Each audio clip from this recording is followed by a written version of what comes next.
Praise రావడన్నా ముందుగా నాకు ఈ సమయాన్ని అనుగ్రహించిన అన్నగారికి మీ అందరికీ ఈ ఉదయకాలన హృదయపూర్వక వందనాలు తెలియజేస్తున్నాను.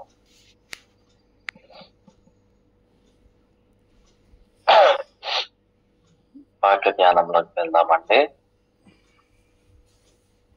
ఈరోజు వాక్య ధ్యానము మనం ధ్యానించుకోబోయే వచనము ఇర్మియా గ్రంథము 18వ అధ్యాయము 4. కుమ్మరి జిగట మట్టితో చేయుచున్న కుండ వారి చేతిలో విడిపోగా ఆ జిగట మన్ను మరలా తీసుకొని కుమ్మరి తనకు యుక్తమైనట్లుగా దానితో మరి ఒక కుండను చేశాను. ఈ వాక్యం ధ్యానించుకుందామండి. ఇక్కడ మన ఆత్మీయ స్థితిని చూసి పోల్చుకున్నట్లయితే మన ఆత్మీయ స్థితి కుండ వంటిది, లేదా మనిషి ఆయుష్ కుండ వంటిది, లేకపోతే మన జీవితం ఒక కుండతో, ఇక్కడ కుండ చాలా వాటికి సాదృశ్యంగా ఉంది. ఈ విధంగా అయితే అది చేసేటప్పుడు ఎలా ఉంటుందో ఇబ్బందిగా, అదే విధంగా చేయడానికి అది ఎంత కష్టమో చేసిన దాన్ని పగలగొట్టడం చాలా సులువైంది.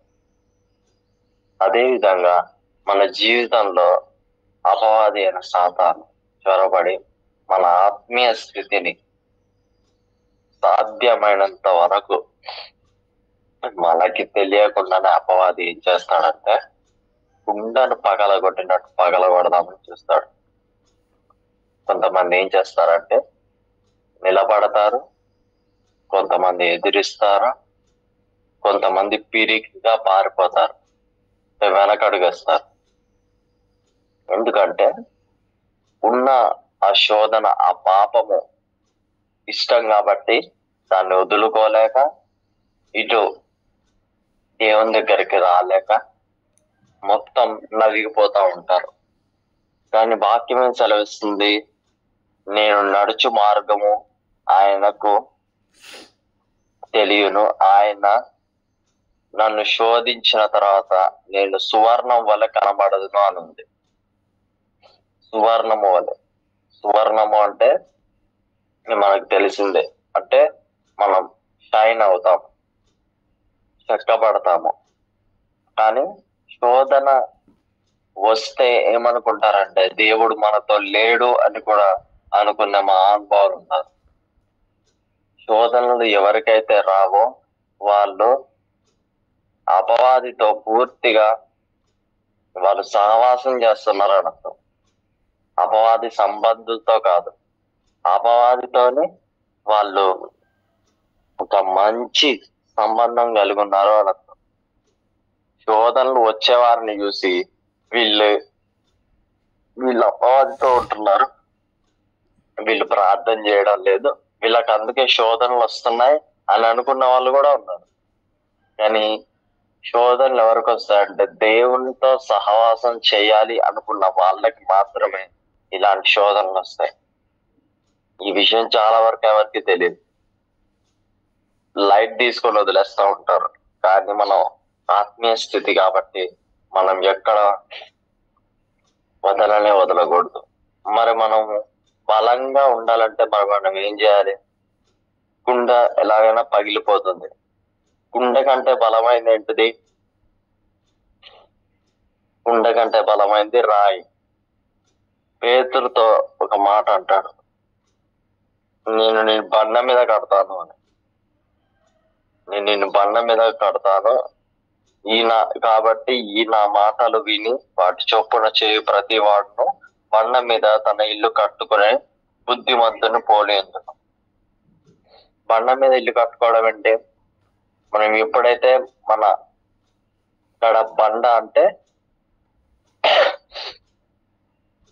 స్థిరత్వం, రాయికి స్థిరత్వం ఉంటది. ఇప్పుడు మీరు ఒక రాయిని తీసుకొని ఒక చోట పారేస్తే ఆ రాయి ఎక్కడే ఉంటుంది, మళ్ళా ఆ రాయిని తీసుకొని ఎక్కడైనా పారేస్తే అది అక్కడే ఉంటుంది.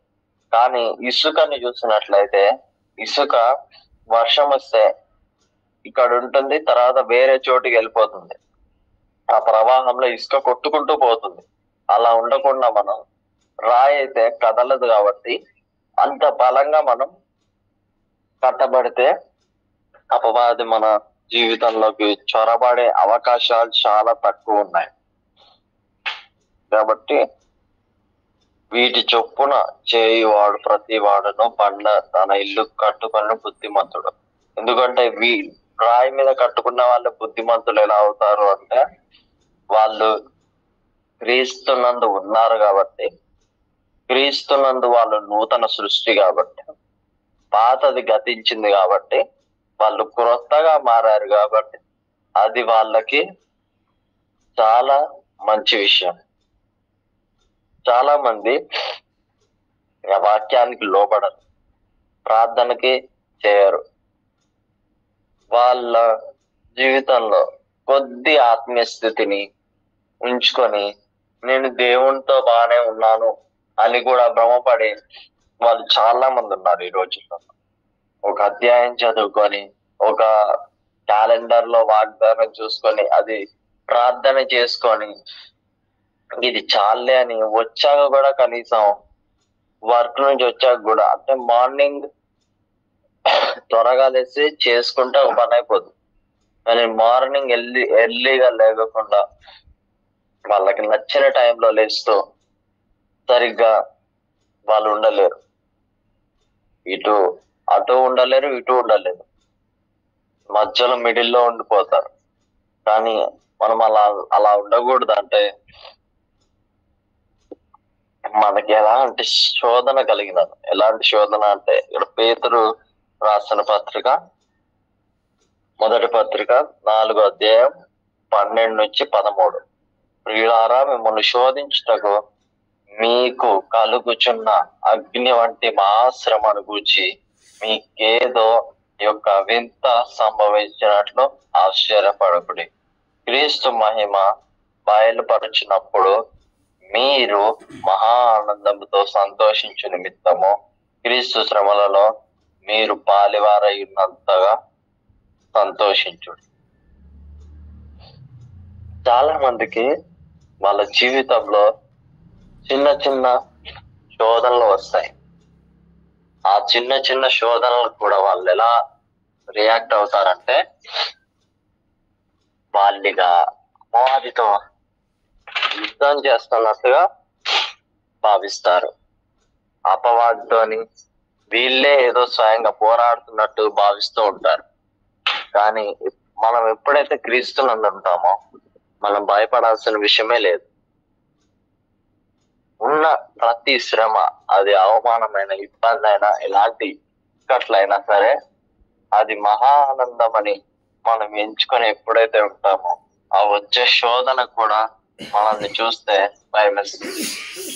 ఎందుకంటే మనం క్రీస్తు ఉన్నాం కాబట్టి.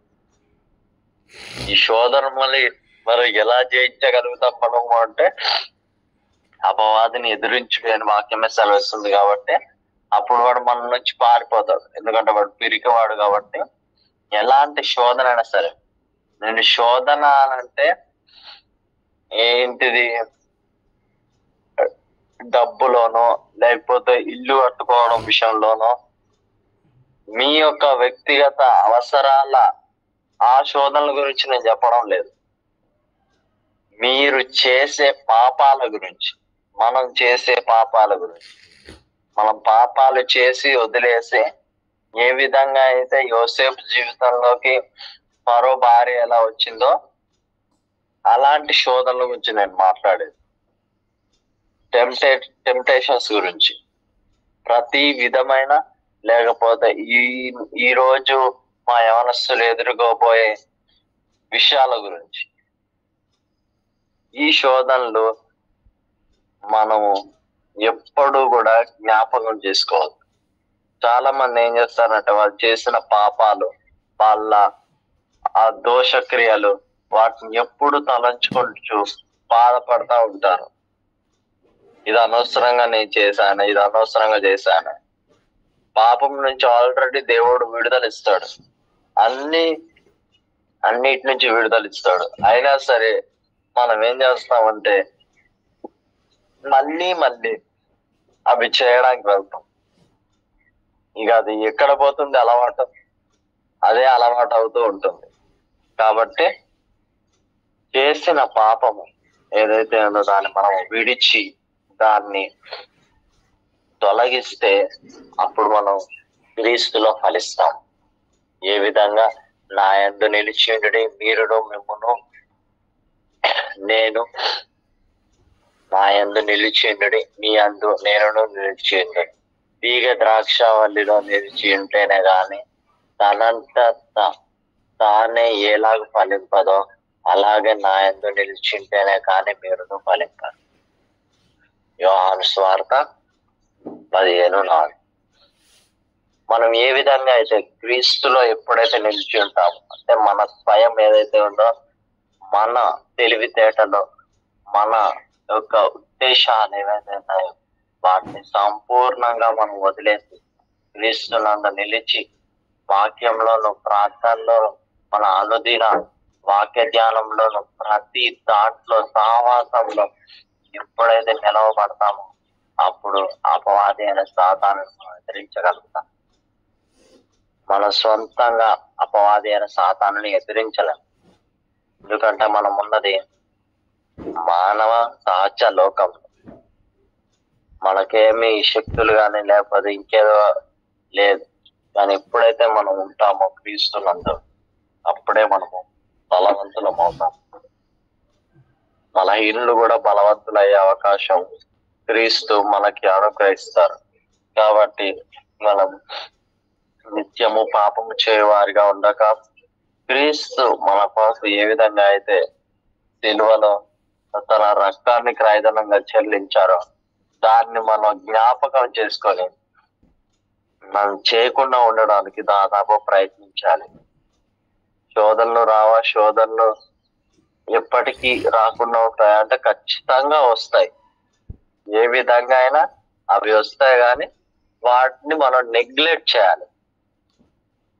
మనం ఎలాంటి వింత మనుషులం అంటే క్రీస్తుతో ఉంటే ఆ శోధనని మనం జయించగలుగుతాం. నెగ్లెక్ట్ చేయాల్సిన దాన్ని నెగ్లెక్ట్ చేయకుండా చేయకూడని దాన్ని చేస్తారు. ఆత్మీయ జీవితంలో ఏమో ప్రార్థనని నెగ్లెక్ట్ చేస్తారు, వాక్య ధ్యానాన్ని నెగ్లెక్ట్ చేస్తారు, ప్రతి విషయాన్ని మనకెందుకులే వదిలేస్తారు. పాపం విషయంలో మాత్రం చెయ్యాలి అని ఆతృత పడతారు. విచిత్రమో కదా, చెయ్యాల్సిన దాన్ని చెయ్యరు, పైగా శోధన వస్తుంది, నాకు ఇలా ఆలోచనలు వస్తున్నాయని మళ్ళీ పాస్టర్ గారి దగ్గరకు వచ్చి ప్రార్థన చెప్పిండు. పాస్టర్ గారు చేస్తే వెళ్తుందా? వెళ్ళొచ్చు, కానీ ఎంతసేపు? కొద్దిసేపు వరకు. మళ్ళీ యథావిధిగా నడిచేది నడుస్తూనే ఉంటుంది. కాబట్టి మనం మనుషుల మీద ఆధారపడకుండా వాళ్ళు చేస్తే నాకు పోతుంది, వీలు చేస్తారు పోతుంది అని అనుకోకుండా మనం వ్యక్తిగతంగా హృదయపూర్వకంగా కన్నీరు కార్చినట్లయితే అప్పుడు మనం దేవుని సమాధానం చూడగలుగుతామండి. ఖచ్చితంగా దేవుడు మనకి తోడుంటాడు. బలహీన సమయంలో దేవుడు మనల్ని బలపరచడానికి వస్తాడు ఖచ్చితంగా. కాబట్టి వాక్యంలోను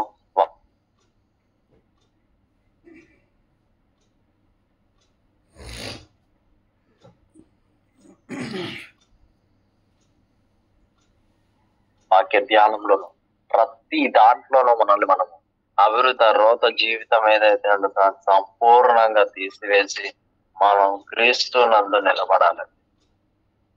పౌలు ఒక మాట అంటారు, ఏంటిది? రోమీయులకు రాసిన పత్రిక 4:6-4.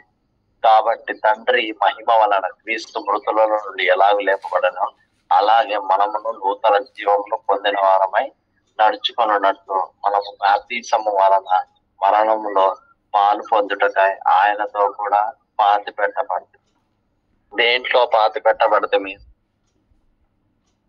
మరణ కరమైన పాపము, మరణంలోకి నడిపించే పాపము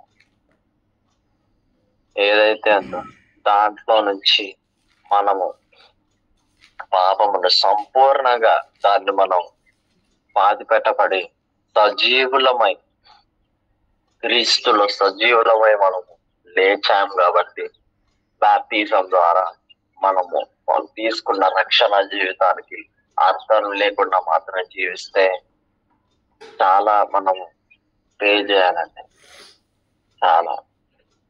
కాబట్టి ఏమిచ్చాడు? ఈ బాప్టిజం ద్వారా ఏమొచ్చింది? నూతన స్వభావం వచ్చింది. రాతి గుండెని తీసేసి మాంసము గుండెని అమర్చాడు. చాలా మందికి ఇది ఎలా ఉంటుందంటే, వాళ్ళకి బాప్టిజం తీసుకుంటారో లేకపోతే ఏదైనా చేస్తారు కానీ వాళ్ళ స్వభావం మారదు. వాళ్ళ రాతి గుండె అది ఎట్లుండదని ఇక రాయి, ఎవరికి చెప్పినా వాళ్ళు పట్టించుకోరు. ఎవరు ఏమన్నా కానీ దాన్ని లెక్క చేయరు. దేని విషయంలో? ఆత్మీయ విషయంలో, లేకపోతే వాళ్ళ తల్లిదండ్రుల విషయంలో, దేని విషయంలోనూ అన్నిటినీ అసలేం పట్టించుకోరు. ఎలా అంటే తోడుగా ఉండిపోతారు అన్నట్టు. వాళ్ళ పేరుకే ఉంటారు కానీ వాళ్ళలో ఏమీ ఉండదు. కాబట్టి మనము క్రీస్తు నందు మనం ఉన్నాము కాబట్టి మన నూతన స్వభావం మనం కనపరచాలి. దేవుడు మనకిచ్చిన ఆ హృదయము, దాంట్లో మనం ఏం పెడుతున్నాం అనేది మనం జ్ఞాపకం చేసుకోవాలి. ఏ ఆశలు, ఏ కోరికలు లోక సంబంధమైనవా, ఆత్మీయ సంబంధమైనవా అని మనల్ని మనము పరీక్షించుకున్నామండి. ప్రతి ఒక్కరికి నా మాటలు, మనకొక్కరికి, ఇక నాకైనా సరే, ఎందుకంటే మన ఆత్మీయ స్థితి బాగుంటేనే మనము నిత్య పరలోకానికి చేరుకోగలుగుతాం. ఆత్మీయ స్థితి, ఆత్మీయ ఎదుగుదల కనుక బాగోకపోతే కుండను పగలగొట్టినట్టు దేవుడు మనల్ని పగలగొడతాడు. చాలా మంది ఏమనుకుంటారంటే, దేవుడు నేను చేసిన పాపాలన్నీ క్షమించేశాడు, ఇక నాకేమీ కాదు అని అనుకుంటారు. దేవుడు సిలువలో పొందుకున్న ఆ శిక్ష గురించే చాలా మంది మాట్లాడతారు కానీ తర్వాత తీర్పులో ఏ విధంగా ఉంటుందో మనకి ఎవ్వరికీ తెలియదు. అది మన ఊహ కూడా అందదు. తీర్పులో అంత కఠినంగా ఉంటాడు ఆయన, దేంట్లో అయినా న్యాయంగానే ఉంటాడు. కాబట్టి ఆ మహాదినము, ఆ తీర్పు దినము ఏదైతే ఉందో దాన్ని చేరుకొనబోయే లోపు మనకున్న ఆత్మీయ స్థితిని కాపాడుకోవాలని ప్రతి ఒక్కరిని మనవి చేస్తూ ఈ చిన్ని మాటలు దేవుడు మీ హృదయంలో విసులాగున పూర్తిగా కోరుకొనచ్చు ఈ మాటలు ముగిస్తూ ఈ సమయాన్ని అన్నగారికి అప్పగిస్తున్నాను. ప్రైజ్ ది లార్డ్ అండి అందరికి.